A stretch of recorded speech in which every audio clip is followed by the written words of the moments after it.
नमस्कार, मैं हूं आशुतोष और आप देख रहे हैं सत्य हिंदी। सत्य हिंदी के विशेष कार्यक्रम श्रवणगढ़ की खरी खरी में आपका स्वागत है। ये हमारा वो कार्यक्रम है जिसमें देश के जाने माने पत्रकार संपादक श्रवण गर्ग जी अपनी तीखी टिप्पणियां करते हैं मौजूदा राजनीतिक माहौल पर। और उनकी तीखी टिप्पणियों से ना तो सत्ता पक्ष बचता है, ना ही विपक्ष, और दोनों ही तिलमिला के रह जाते हैं। आज फिर हम रूबरू होंगे श्रवण गर्ग जी से और जानेंगे एक बहुत ही खास विषय पर उनकी राय। श्रवण जी, बिहार के चुनाव हालांकि अभी दूर है, तकरीबन 8 महीने के आसपास की बात की जा रही है, या कह सकते हैं 6 महीने के आसपास, 6 से 8 महीने दूर है। लेकिन बिहार को लेकर चर्चा बहुत गर्म है और बिहार के बारे में कहा जा रहा है कि भारतीय जनता पार्टी इस बार बिहार में कुछ नया कर सकती है। लेकिन एक चीज और देखने में आई कि भारतीय जनता पार्टी बिहार के बाहर भी जो तमाम बिहार के रहने वाले लोग हैं उनको भी एक तरीके से अपनी तरफ या उनको अपना वोट बैंक बनाने की कोशिश कर रही है। आपकी इस पे क्या नजर है और इसका क्या खास मकसद हो सकता है? क्या ये बिहार के चुनाव को प्रभावित भी कर सकता है? सर, मेरा मानना है कि बिहार का जो चुनाव है बहुत ही एक बड़े लोकसभा चुनाव से बड़ी लड़ाई में बदल गया है। और आप देखिए कि 7-8 महीने पहले भारतीय जनता पार्टी ने जिस तरह की तैयारियां शुरू की है, मैं जैसे जैसे जितना पढ़ता जा रहा हूँ इस बारे में उतना मैं आश्चर्यचकित हूँ कि क्या कारण हो सकता है कि इतनी व्यापक तैयारियां। और ये तैयारियां, इनमें 2-3 चीजें, 2-3 एंगल हैं जो कि बहुत महत्वपूर्ण हैं कि ये भारतीय जनता पार्टी अपने लेवल पर कर रही है। इसमें मतलब अगर आप देखेंगे तो ये अभी संघ का प्रवेश नहीं हुआ है इसमें, और बीजेपी यानी प्रधानमंत्री के स्तर पर ये सारी तैयारियां चल रही हैं। इन तैयारियों में प्रधानमंत्री से लगाकर नीचे के कार्यकर्ता तक का इन्वॉल्वमेंट है। मैं इस चर्चा को आपके सत्य हिंदी के माध्यम से इसलिए छेड़ रहा हूँ कि बिहार की पॉलिटिक्स इस समय बहुत गर्म है। और गर्म यूं है कि जैसे बिहार में कांग्रेस ने कन्हैया कुमार को पदयात्रा पर उतार दिया। बिहार में कांग्रेस ने अनुसूचित जाति के एक नेता को प्रदेश अध्यक्ष बना दिया जी। और वहाँ कई तरह के चीजें चल रही है कि पूरी की पूरी लड़ाई नौजवानों के बीच में हो गई है। तेजस्वी भी नौजवान, कन्हैया भी नौजवान, जो आए हैं नए अध्यक्ष राजेश जी वो भी लगभग नौजवान ही हैं। अब ऐसे में एक मैच्योर पॉलिटिकल पार्टी जो भारतीय जनता पार्टी के तौर पर दिखा रही है कि कैसे काम करना, तो अगर रिजल्ट आएगा तब हम क्या किस तरह के एनालिसिस करेंगे और क्यों करेंगे और हमको अभी से क्यों बात करना चाहिए, ये इसका विषय है।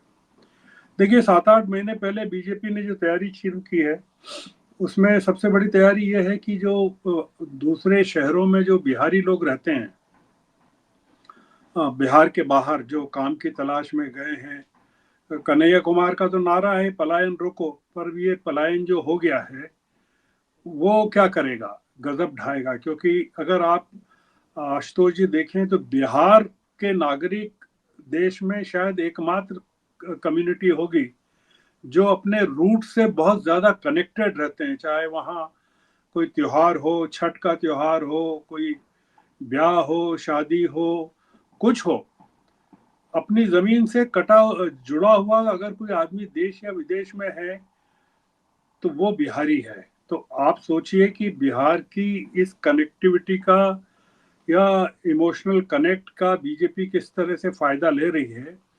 तो बिहार के जो नागरिक दूसरे राज्यों में बसे हुए हैं, उत्तर भारतीय संघ हैं जिनके, या छठ मनाते हैं या और चीजें करते हैं, उनके सम्मेलन आयोजित करना शुरू कर दिए हैं बीजेपी ने।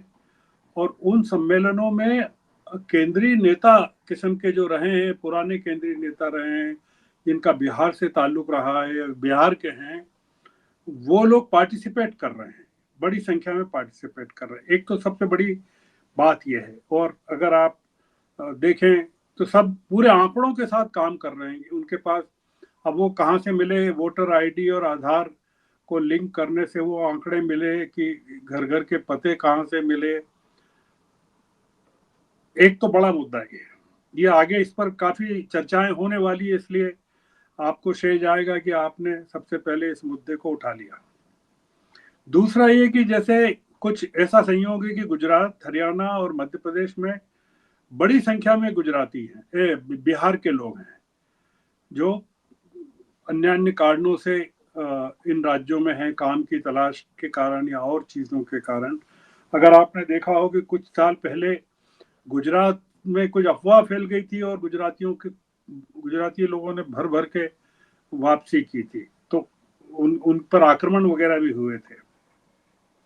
ये बीजेपी के राज्य हैं जहां काम करना बहुत आसान है बिहारियों के बीच। जो सबसे बड़े कॉन्सेंट्रेशन है जहां बिहारियों के, वो महाराष्ट्र में मुंबई है जैसे, और दिल्ली है जैसे जहां आप रहते हैं, या ईस्टर्न यूपी का इलाका है, या ईस्टर्न यूपी तो लगा ही हुआ है बिहार से, पर यूपी भी बहुत बड़ा इलाका है। एक इलाका बंगाल भी है, पर मैं बंगाल का जिक्र नहीं कर रहा हूँ। असम भी हो सकता है, पर मैं उसका भी जिक्र नहीं कर रहा हूँ।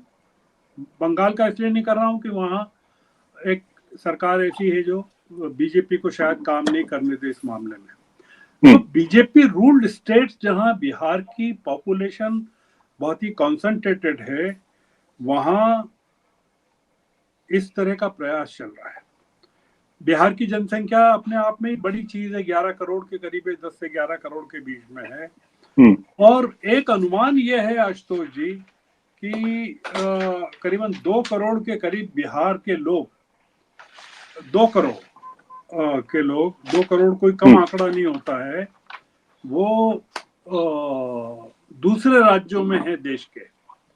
अब इनका जो इनमें से 65% जो हैं वो मतदाताओं के तौर पर रजिस्टर्ड हैं बिहार में। मतलब एक जो इसमें इकोनॉमिक टाइम्स की मैं एक रिपोर्ट देख रहा था, उसमें ये है कि ये जो 2 करोड़ हैं उसमें करीबन 65% यानी 1 करोड़ 30 लाख के करीब ये मतदाताओं के रूप में रजिस्टर्ड है। अब आप सोचिए कि आप बात कर रहे थे महाराष्ट्र की कि कितने मतदाता बढ़ गए वहाँ, 30 लाख बढ़ गए, 40 लाख बढ़ गए, और एक बिल्डिंग में कितने मिले। अगर ये जो 1 करोड़ 30 लाख हैं ये बिहार में अगर रजिस्टर्ड हैं तो ये क्या फर्क पैदा कर सकते हैं, एक ये सोचने की बात है। ये मैंने बताया आपको कार्यकर्ता के लेवल पर जो काम कर रही है बीजेपी, उसके बारे में बताया। अब आप बताइए कि प्रधानमंत्री मॉरिशस क्यों गए थे? मतलब 13 से 15 लाख की पॉपुलेशन वाला मॉरिशस जो है, वहां करीबन 66% नागरिक बिहार मूल के हैं।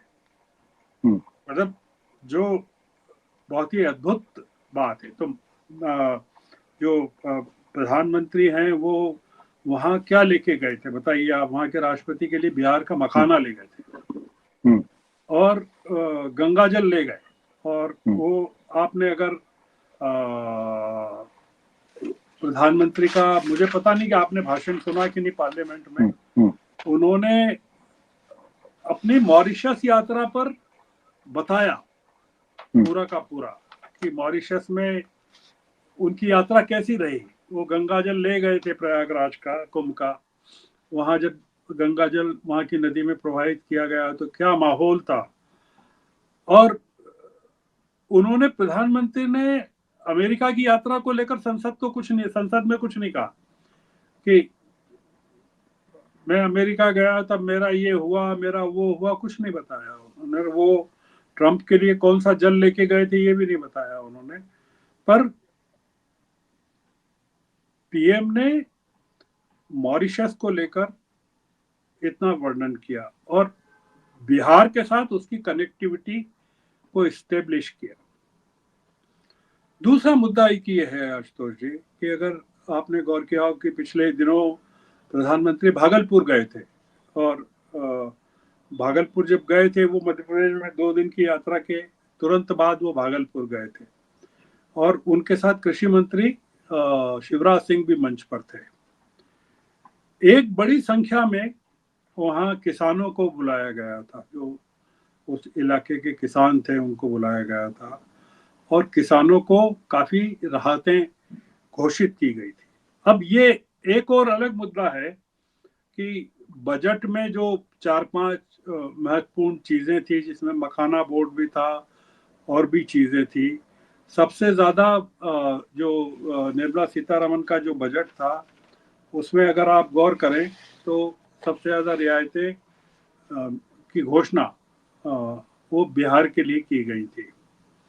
पिछले बजट में भी जितना जितना अमाउंट बिहार को दिया गया था, और मेरे ख्याल से, मुझे याद नहीं आ रहा है ठीक से, पर 60,000 करोड़ के करीब शायद दिया गया था पिछले बजट में बिहार को, और 25,000 करोड़ के करीब शायद आंध्र प्रदेश को वहां की राजधानी के लिए दिया गया था। मैं गलत भी हो सकता हूँ, सही भी हो सकता हूँ। मैं कुल मिलाकर जो आपका ध्यान और आपके अपने दर्शकों का ध्यान जिस तरफ आकर्षित करना चाहता हूँ, वो जैसा मैंने शुरू में भूमिका में कहा था, वो ये है कि बीजेपी की इन तैयारियों के का जो जिक्र मैं कर रहा हूँ, उसके पीछे ये है कि विपक्ष की क्या तैयारियां चल रही है, या चल रही हैं कि नहीं चल रही है, या उस पर कोई हम लोगों को जानकारी शायद नहीं है कि चल ही नहीं रही है। मतलब जैसे चल रही है तो कन्हैया कुमार की पद यात्रा चल रही है मान लीजिए, और भी यात्राएं चल रही है, उसमें प्रशांत किशोर अपना कुछ कर रहे हैं, तेजस्वी अपना कुछ कर रहे हैं। कुछ ऐसा तो नहीं है कि एक जो इन्फ्लेटेड ईगो या ओवर कॉन्फिडेंस से विपक्ष परेशान है, या जैसे एक विपक्ष इसी बहस में उलझा हुआ है, या विपक्ष को उलझाया जा रहा है, या जगह जगह उसको कन्हैया कुमार को इरिटेट किया जा रहा है कि भाई बताइए आरजेडी के साथ आपके संबंध किस तरह के होंगे। तो आखिरी वक्त पे जो कांग्रेस वहां चेंज कर रही है कि प्रदेश अध्यक्ष को बदल दिया, या वहां सब नाराज होके बैठ गए, ये तारिक अनवर पद यात्रा में शामिल नहीं है, कटिहार के सांसद हैं, वो नाराज होके बैठे हैं, ये तमाम चीजें चल रही है। और लालू का जो परिवार है, वो तेजस्वी जो है, वो या तो नीतीश कुमार पर आक्रमण कर रहे हैं, या लालू का परिवार अपने आप को job for land, land for job इस प्रकरण में जो फंसे हुए हैं, उससे अपने आप को बचाने की कोशिश कर रहा है। दूसरा ये जो इसमें इम्पोर्टेंट चीज है, वो ये है आशुतोष जी, कि बीजेपी ये मानकर चल रही है, जो उसकी तैयारियों से लगता है, कि उसको बिहार में चुनाव अकेले ही लड़ना है और जीतना है। मतलब ये काफी इम्पोर्टेंट है, जिस तरह की तैयारियां हैं उसमें आप पाएंगे कि जेडीयू का किसी भी लेवल पर इन्वॉल्वमेंट नहीं है, नीतीश कुमार का कोई इन्वॉल्वमेंट नहीं है, उनकी पार्टी का कोई इन्वॉल्वमेंट नहीं है, और महाराष्ट्र जैसी स्थिति भी नहीं है। महाराष्ट्र में तो जैसे एक नाथ शिंदे का को थोड़ी सी अहमियत थी, या उनका वर्चस्व था, पर यहाँ पर आप पाएंगे कि जो अलाइज हैं, जब मैं अलाइज की बात कर रहा हूँ एनडीए के, तो उसमें मैं चिराग पासवान की पार्टी को भी शामिल कर रहा हूँ, मैं उसमें बाकी दलों को भी शामिल कर रहा हूँ। नीतीश कुमार तो खैर हैं, आपने देखा कि अभी जनगण मन में किस तरह से नीतीश कुमार ने अपने आप को पेश किया। जो इस पूरी की पूरी लड़ाई का जो कंक्लूजन हम जिस पर जाना चाहते हैं, वो ये कि ये बड़ा डिसाइसिव बैटल बिहार का बीजेपी ने बना दिया है, और उस डिसाइसिव बैटल की जो गंभीरता है, उसको क्या कांग्रेस या राहुल गांधी उस लेवल पर स्वीकार कर पा रहे हैं, या उनको पता है कि बीजेपी की तैयारी कितनी चल रही है और किस लेवल तक चल रही है, कि शहरों में रविशंकर प्रसाद घूम रहे हैं, बिहार सम्मेलन कर रहे हैं जगह जगह जाकर। ये जो चल रहा है कि बिहार को एक नए किस्म के मोल्ड में, और पिछला जो चुनाव था 2020 का, जिसमें तेजस्वी जीतते जीतते बचे, वो कांग्रेस की गलतियों के कारण। और क्या इस बार बीजेपी महाराष्ट्र जैसा रिजल्ट बिहार में दे देगी? अगर ऐसा हो गया, मान लीजिए, तो हम फिर उसके लिए जब एनालिसिस करेंगे चुनाव का, तब हम क्या कहेंगे? ये चुनाव लूट लिया गया और ईवीएम हो गया, या भ्रष्टाचार हो गया, या मतदाताओं को बढ़ा दिया गया, घटा दिया गया, क्या कहेंगे? क्या बीजेपी की ये जो तैयारियां दिख रही हैं या चल रही हैं, जो प्रकट हैं, सामने हैं, उसको लेकर विपक्ष क्या कर रहा है? मैं जैसे एक आखिरी पॉइंट कहना चाहता हूं कि मैं कन्हैया कुमार की एक प्रेस कॉन्फ्रेंस सुन रहा था, वो पद यात्रा के दौरान, और वो पत्रकार होगा, कम उम्र का होगा या जो भी हो, उसने पूछा कन्हैया कुमार से कि भाई कुछ पूछा, तो कन्हैया कुमार उनसे पूछते तुम्हारी उम्र क्या है?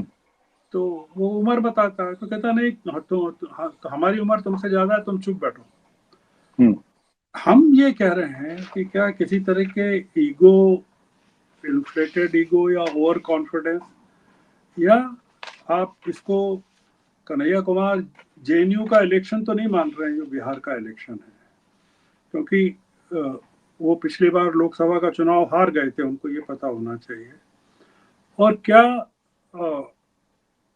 राहुल गांधी कन्हैया कुमार के पैरेलल कोई सिस्टम तो खड़ा नहीं कर रहे हैं कि नहीं कर रहे हैं कि उन्होंने कृष्णा अल्लावेरू को भी उनके साथ पदयात्रा में लगा दिया है, तो पूरी की पूरी जोड़ी कृष्ण कन्हैया की हो गई है, और कांग्रेस के लिए ये बिहार का चुनाव कोई एक डिजास्टर भी साबित हो सकता है।